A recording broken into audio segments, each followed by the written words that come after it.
BPK Maluku telusuri penjualan rumah pengasingan Iwa Kusuma Sumantri di Banda Neira.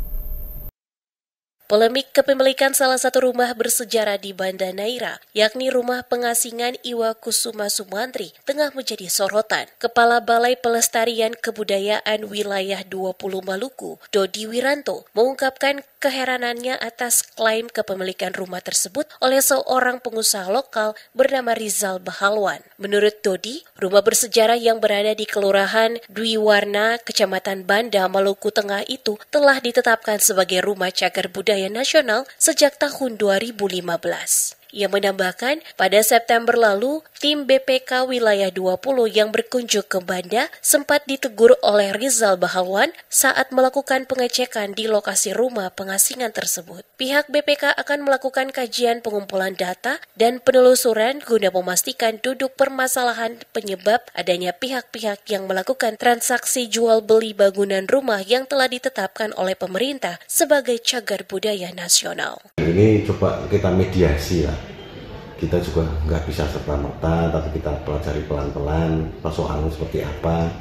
Kita luruskan kalau memang itu harus menempuh jalur hukum, ya kita tentunya juga akan siap supaya hukum itu benar-benar menerangi kita semua dan keadilan itu ada.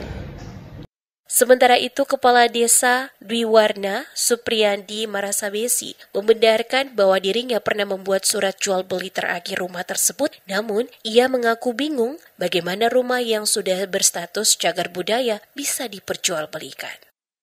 Dari surat keterangan itu hanya sebatas itu, bahwa surat keterangan itu dibuatkan itu berdasarkan hak ekendom yang diakui oleh atas nama ahli waris. Seperti diketahui, rumah pengasingan Iwa Kusuma Sumantri merupakan saksi bisu perjuangan salah satu pahlawan nasional Indonesia. Iwa, yang pernah menjabat sebagai Menteri Sosial setelah kemerdekaan, diasingkan ke Banda Neira hingga tahun 1941 akibat tulisannya yang kritis di Surat Kabar Matahari Indonesia pada 17 Juli 1930. Selama di Banda, Iwa menempati bangunan satu lantai seluas 358 meter persegi di atas lahan 672,07 meter persegi, tak jauh dari gedung klasis Gereja Banda. Selain milik Iwa Kusuma Sumantri, Banda Neira juga menyimpan 3 rumah pengasingan lain yang tak kalah bersejarah, yakni rumah pengasingan Bung Hatta yang dulunya menjadi tempat beliau menulis berbagai gagasan perjuangan kemerdekaan.